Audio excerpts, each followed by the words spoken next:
Assalamualaikum warahmatullahi wabarakatuh. Saya Abdul Hakim Mahfudz Zubaidi, absen 1 kelas 11 unggulan agama, akan mempresentasikan tentang kemunduran kerajaan Romawi atau kekaisaran Romawi.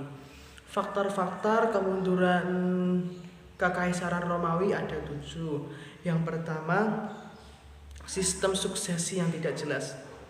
Jika ada orang yang bisa disalahkan atas keruntuhan Romawi, maka dia adalah kaisar pertama Romawi, yaitu Augustus. Setelah mendirikan kekaisaran Romawi, Augustus tidak pernah membangun sistem suksesi yang jelas.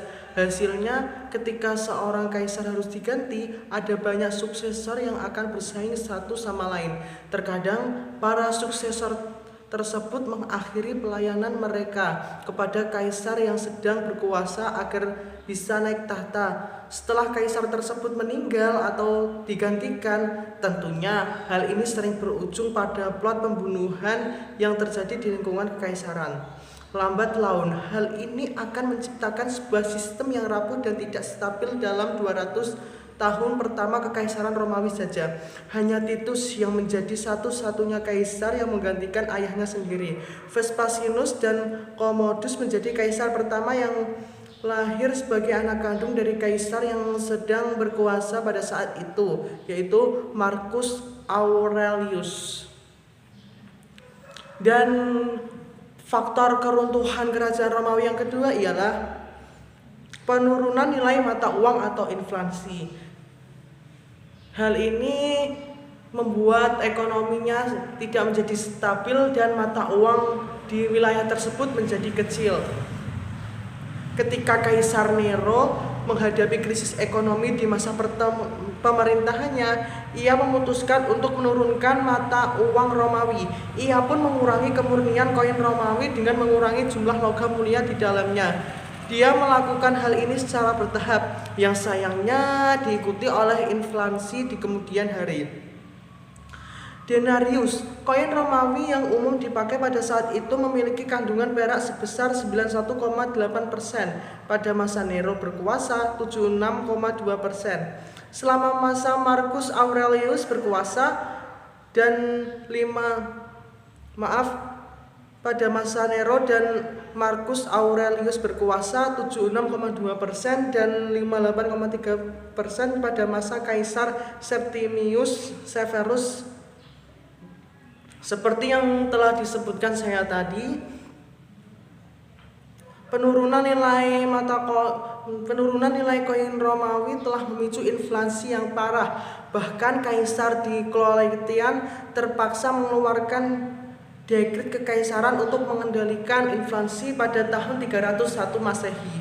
Sayangnya, dekret tersebut tidak banyak memecah masalah inflasi di kekaisaran Romawi.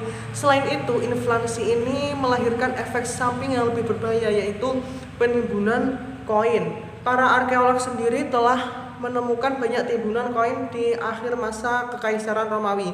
Hal ini menandakan kalau inflasi masih terus berlangsung sampai akhir hayat kekaisaran Romawi. Dan faktor kemunduran kekaisaran Romawi yang ketiga ialah masa 200 tahun setelah Augustus. Pada masa itu, Augustus mendirikan kekaisaran Romawi, dikenal sebagai Pax Romana atau era perdamaian di wilayah kekuasaan tersebut. Masa ini dikenal lewat 5 kaisar baik 96 Masehi sampai 180 Masehi, yaitu Nerva, Trajan, Hadrian, Antonius, Pius, dan Marcus Aurelius. Namun beberapa tahun sebelum masa ini ada sebuah periode yang dikenal sebagai tahun 4 kaisar, 68 sampai 69 Masehi. Bagi beberapa sejarawan, tahun ini sering dianggap sebagai awal dari kehancuran Romawi. Periode ini dimulai setelah Kaisar Nero meninggal pada bulan Juni 68 Masehi, di mana 3 kaisar pergantiannya hanya memerintah dalam waktu singkat. Galba selama 7 bulan, ia mati dibunuh. Otto selama 3 bulan, ia bunuh sendiri. Dan Vitellius selama 8 bulan, ia juga dibunuh. Baru pada tahun 69 Masehi, Vespasianus menjadi kaisar sampai kematiannya pada tahun 79 Masehi. Yang kelima, korupsi yang dilakukan oleh Garda Praetoria. Garda Praetoria adalah cabang khusus dari pasukan Romawi yang bertujuan untuk menjadi pengawal pribadi kaisar. Selaras dengan bertambahnya kekuatan tentara Romawi, Garda Praetoria pun menjadi semakin kuat, sehingga sering terlibat dalam suksesi kekaisaran Romawi. Bahkan mereka dapat menaikkan dan menurunkan kaisar Romawi dengan mudah. Pada awalnya Garda Praetoria harus membuat plot untuk membunuh seorang kaisar. Namun pada abad ketiga Masehi, tidak ada kaisar Romawi yang dapat memerintah tanpa dukungan militer Romawi. Dan tentunya Garda Praetoria, hal ini pun membuat Garda Praetoria menjadi salah satu kingmaker paling berpengaruh dalam sejarah. Namun salah satu hal yang paling mengencangkan dari Garda Praetoria adalah praktik korupsi berupa donasi yang harus diberikan kepada mereka. Alias pemberian donasi ini beragam, tapi sudah jelas kalau hal ini akan mengarah pada ketidakstabilan politik di Romawi pada kemudian hari. Dan faktor kemunduran Romawi yang keenam ialah kesenjangan ekonomi yang parah.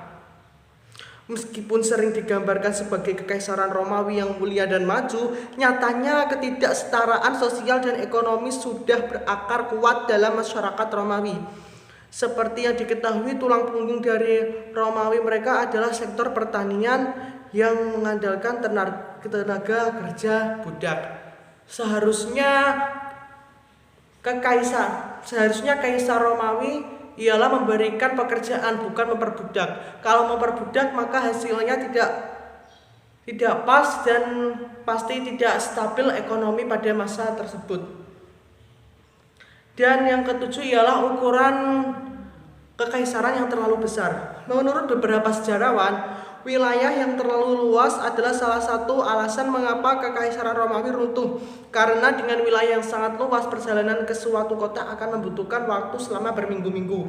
Selain itu, perbatasan yang sangat luas juga membutuhkan kehadiran banyak tentara untuk menjaganya tetap aman.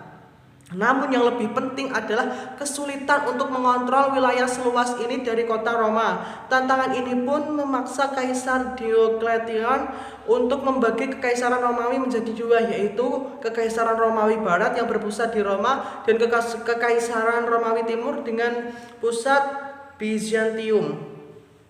Tidak sedikit sejarawan yang menjadikan luas wilayah Kekaisaran Romawi sebagai pusat studi mereka. Hal ini telah merangsang banyak diskusi akademis tentang batas-batas teritorial yang turut mempengaruhi faktor politik, geopolitik. Bahkan sampai saat ini para sejarawan dan sosiolog terus mengeksplorasi topik ini. Dalam beberapa sumber, kita diberitahu kalau Kekaisaran Romawi atau lebih tepatnya Kekaisaran Romawi Barat runtuh pada 4 September 476 Masehi. Pada saat itu, kekaisaran terakhir dari Kekaisaran Romawi Barat, Romulus Augustulus, digulingkan oleh Odoacer, seorang suku Jermanik yang bertugas sebagai jenderal di pasukan Romawi. Setelah menggulingkan Kaisar Romawi, Odoacer dimahkotai sebagai Raja Italia pada titik ini. Ibu kota Romawi Barat dipindahkan ke Roma, ke Ravenna Romawi Barat, dan tidak berbentuk sebagai sebuah kekaisaran lagi. Tradisi Kekaisaran Romawi tetap hidup di Kekaisaran Romawi Timur sampai bahkan ditaklukkan oleh pasukan Ottoman pada tahun 1453 Masehi. Maaf ada yang kurang, yaitu tadi saya lupa menyebutkan kalau runtuhnya Kekaisaran Romawi juga disebabkan oleh serangan dari kaum barbar. Kesimpulannya kesimpulan faktor kemunduran Romawi adalah ketika Romawi di ujung tanduk, sistem pemerintahan yang sangat tidak jelas, dan pada waktu itu 90% orang Romawi banyak yang miskin dan banyak yang budak. Ekonomi yang tidak stabil, pejabat pada korupsi, tentara-tentara pada korupsi, pimpinan militer pada korupsi, dan ditambah lagi serangan dari kaum barbar yang membantai Odoacer. Sekian dari saya. Wassalamualaikum warahmatullahi wabarakatuh.